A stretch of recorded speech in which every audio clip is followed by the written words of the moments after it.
Well, ever since 50 Cent dropped this, ever since 50 Cent dropped that Netflix series on Diddy, we've heard that Roc Nation and Jay-Z and Ja Rule, and there's been a lot of people behind the scenes plotting to take down 50 Cent. 50 Cent is going too far, and a lot of people want him. They coming after him. They doing all kinds of digging. They using money and resources. They're interviewing women that he's dealt with from the past, and they coming after him. But he has an ally, and one of his biggest allies is a direct enemy of Diddy. It's a direct enemy of Diddy. And he was on the Art of Dialogue, right? And he was asked this question. He said this. Take your phone. I want to get your take on this.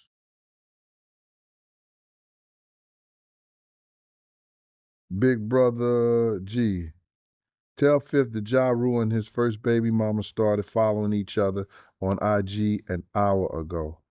Prepare for the worst. Jay-Z, Ja Rule, Roc Nation, Desiree Perez are out to get him out of the paint. Alert. So Gene Deal revealed this on the Art of Dialogue, right? That Ja Rule and his first baby mom had started following each other, and they was gathering information to come for 50, right? So Ja Rule said, keep the info coming, y'all. 50's victims deserve to be heard, and they will. This is crazy, man. This is crazy, right? Then Ja Rule said, good morning. Let's not be selective in our outrage. If you support Curtis, you support domestic violence. Now run this women. Now run these women their coins, right?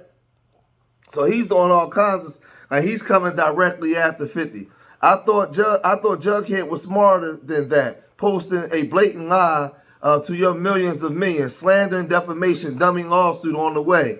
Man, he's coming directly. He's coming directly at because they've been enemies for a long time. Again, then he says, I think I'm going to start doing docs. There's a lot to unpack here, right? So he started posting things where 50 had to apologize for abuse. 50 Cent's Long Island home burned down, and that was with the first baby mom. Then the porn star tatted up Holly, right? It was something where he allegedly put hands on her. But then there was an interview that Marquise, his first baby mom, she did an interview where she was unveiling a whole bunch of stuff, and she got receipts. She has police reports. She has everything. She said this. In his career. Because he was abusive. Well, he still is abusive. I'm just not in his presence, but he's abusive. Emotionally, physically, he's abusive. And the last straw for me was he hit me in front of my daughter.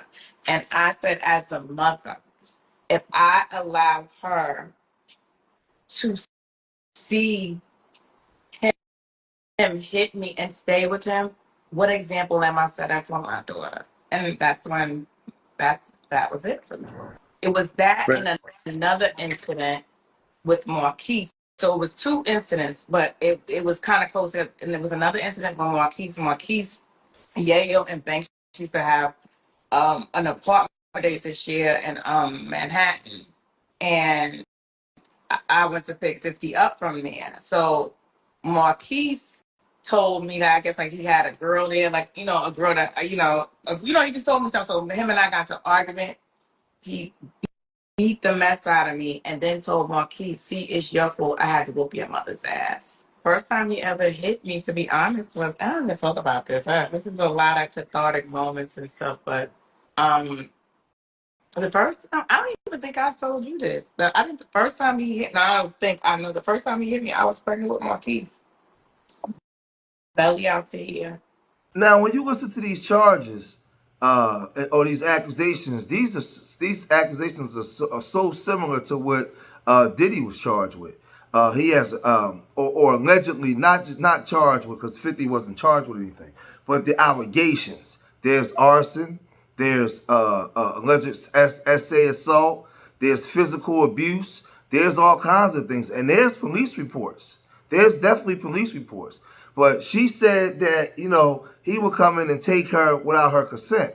He would do all kinds of things, right? And this is not a new story. She's been saying this story for the last 20-something years, right? And she has the evidence, well, the police reports and stuff to back up her claims. Boy, it's not. So I'm gonna ask one question, right? I'm not gonna get to that fiend. We're gonna do that fiend on the next one, Okay. the Diddy situation. Okay. Somebody wants to know in the chat, did he?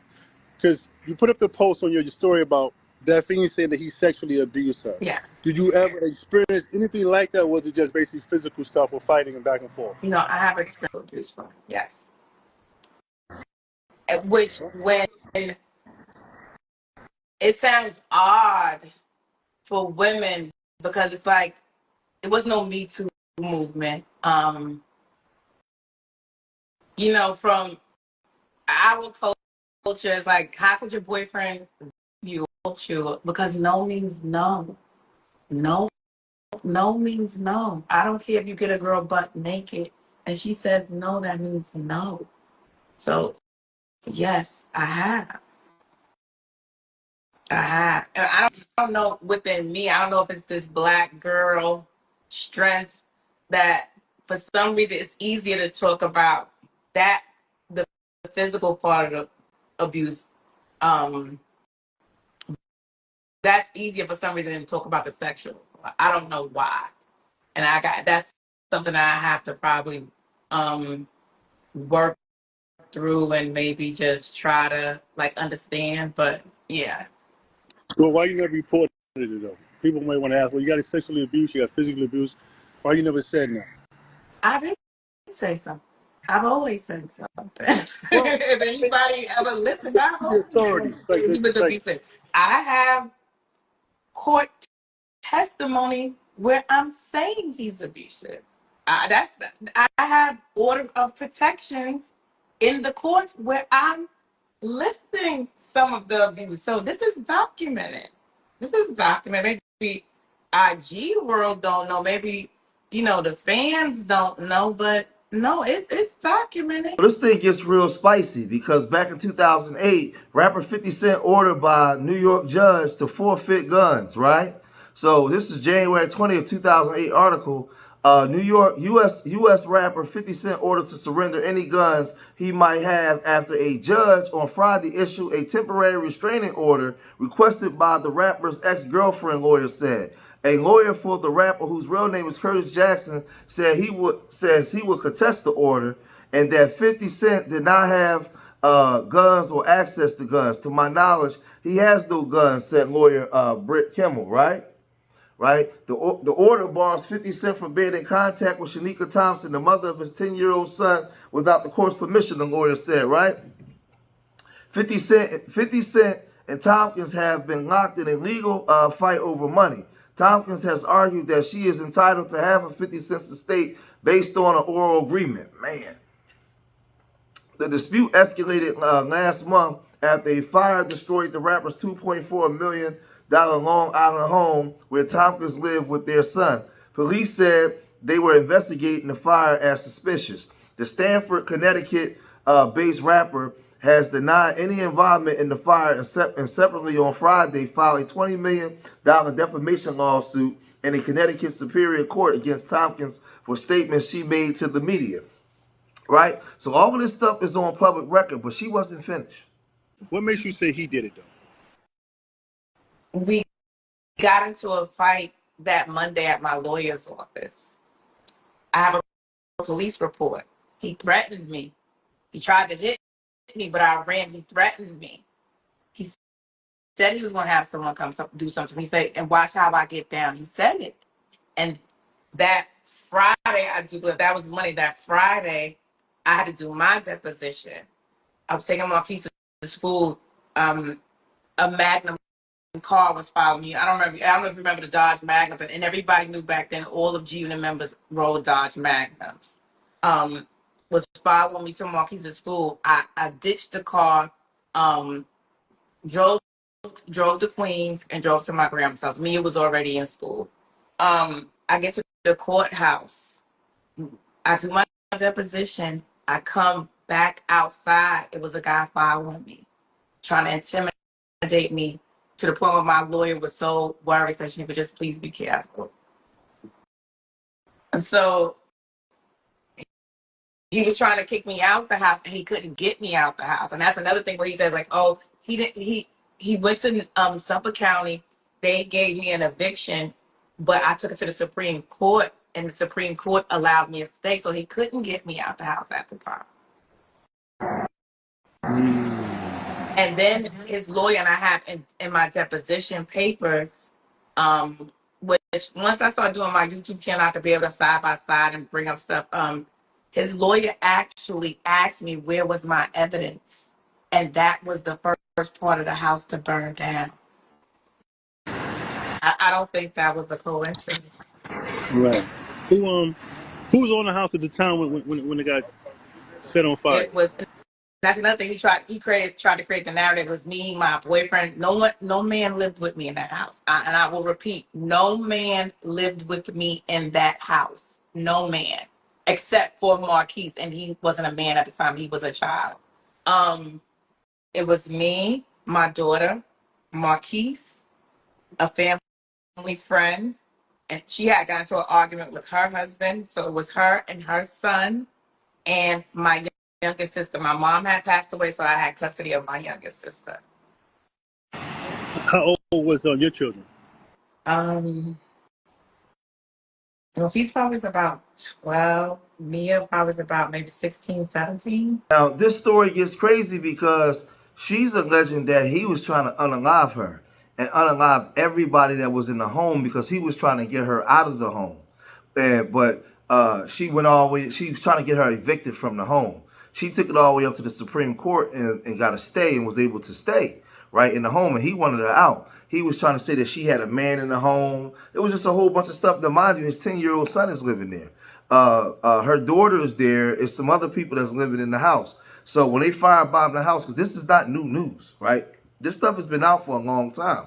This stuff has been out for a very long time.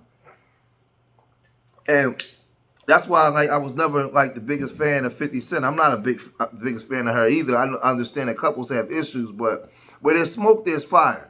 And I don't really rock with 50 like that. I mean, especially with the online beefing with his son and all this kind of stuff. I just not. But she really went in this interview and was really doubling down. You think it was a move to try to scare you or try to get rid of you? What do you, deep down, what do you think the motive was behind to really get rid of you or to scare you out of the house, honestly speaking? I think it was because the time, it wasn't like it happened when the kids were in school. Maybe I was there by myself, or it happened the hours you're sleeping. No one's up. It was still dark outside to the point where when I heard the glass shatter, because what happened was Marquise was sick that day. Even though I was going to take him to school, like I said, the car was following me, but he was sick. So I was like, you know what? I'm going to ditch this car. I don't feel safe taking him to school, but I'm going to take him to my grandma's house. So Marquise was sick that day. I could not sleep. And that's why I said, I don't want to get all holy roll on everybody, but that's when I say, if you don't know God is real, I feel sorry for you. Because I could not sleep. At the time, I was sleeping downstairs in the guest room. Everyone else was upstairs. I waited. Like I said, a close family friend, her husband, and they got into an argument. So I waited for her. I slept on the couch in the family room. I brought her in the house, set her upstairs, and I stayed in the guest room downstairs. I could not sleep. I kept waking up. And so I said, I said, Marquise, let me go check on him, because Marquise had a habit of throwing up in his sleep. So I said, let me check on him. I'm just going to just check on him. And then I ended up getting into bed with him. But so let me just keep, because he was kept coughing. So I was like, I get scared he's going to throw up in his sleep, and choke. Marquise's coughing kept me from being in a deep sleep, but I still was concerned about what was going on. Like I said, people were following me. They were at the courthouse, so I was concerned. But I couldn't quite get into a deep sleep. So Marquise's bedroom was in front of the house. So once I heard the glass shatter, I went to the front of the house, and it was pitch dark. I couldn't see anything. So just in that second, I came from Marquise's room to the top of the stairs. I went down maybe 3 steps, and the flames just shot up to the ceiling. It was just, we couldn't even make it downstairs. So you're the first person that's seen the fire. What I'm getting Yeah, from this, right? It's on the I paper heard the picture. glass shatter. So my daughter said, so she said she thought I broke something because all she heard was me cursing.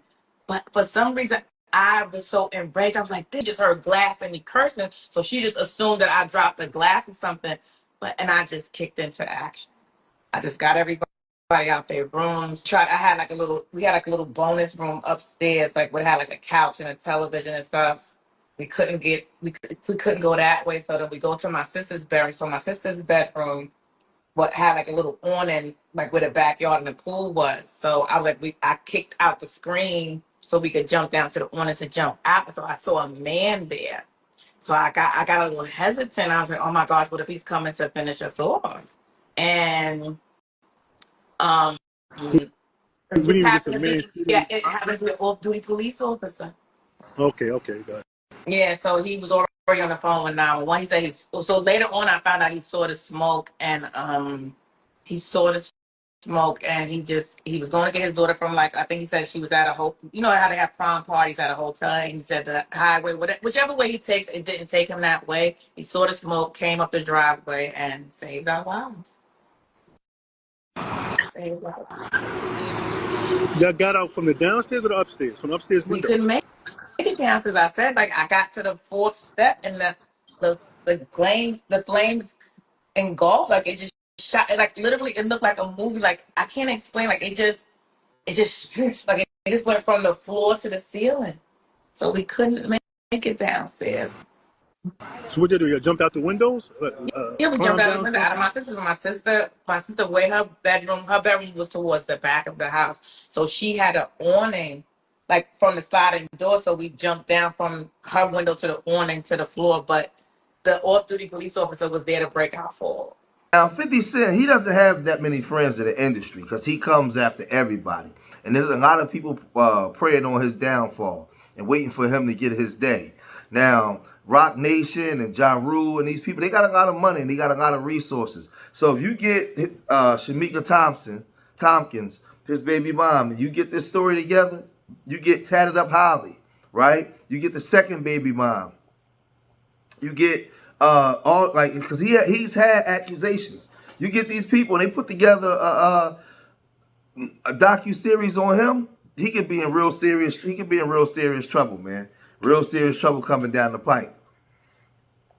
Because I'm sure Diddy's already putting out a big number. Anybody got information on him? Bring it, because we gonna do the same thing to him that he's doing to us, right? But he has one ally. He has somebody that's on his side that says he has dirt on everybody.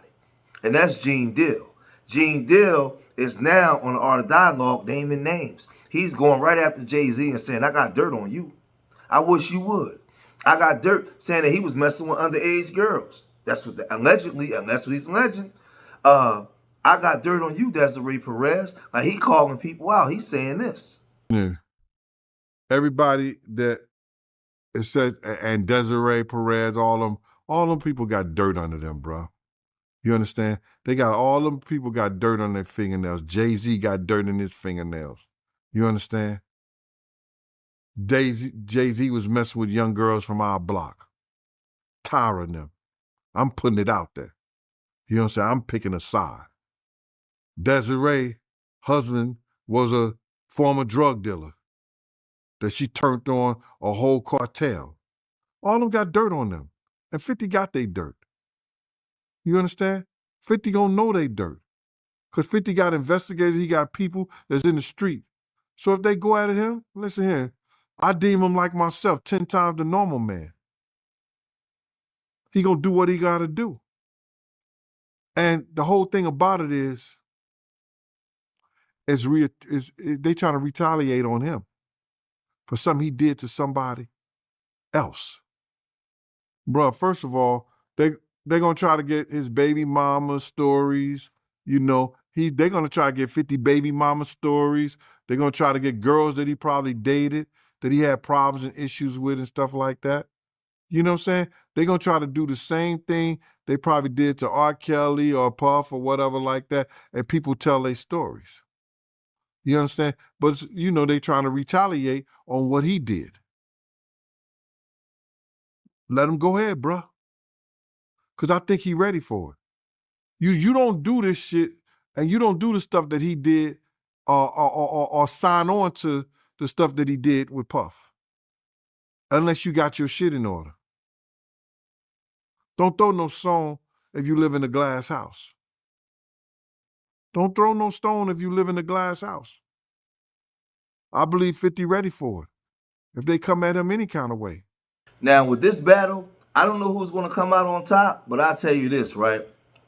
I don't care for any of these entertainers. I've been telling you that. I don't care for none of them. They all contracted in with the dominant society, and it ain't really for us, right? I don't care less about any of them. You know, I'm not the biggest fan of 50 because 50 likes to tear down other black people. Diddy like to rob his black people, they artists, and don't pay them, and still they publish it. I don't care for neither one of them, right? You know, they can just keep it going. Bring out a docu-series. I'll keep making videos, ching all the way to the bank. Y'all making me money, right? Because all I'm doing is just telling the story out to the people, man. So yeah, y'all just keep it up and keep tearing each other down, because that's all. You guys were willing to take a check from the W, man, to sell garbage to the community anyway. So I don't care nothing about them. And like I said, Diddy like to sign young black boys from the hood and don't do them right. Right? Don't do them right in a lot of different ways. And all 50 want to do is ruin the careers of young black men that come from the same communities that he come from. So man, I don't care about neither one of them. But keep putting this trash out so I can keep on putting out content, making money. That's how I view it. I can care less, right? But if y'all made it this far in the video, hit that like button, subscribe to Street Media TV, leave your comments in the comment section. Remember, I love y'all. Till the next time, peace.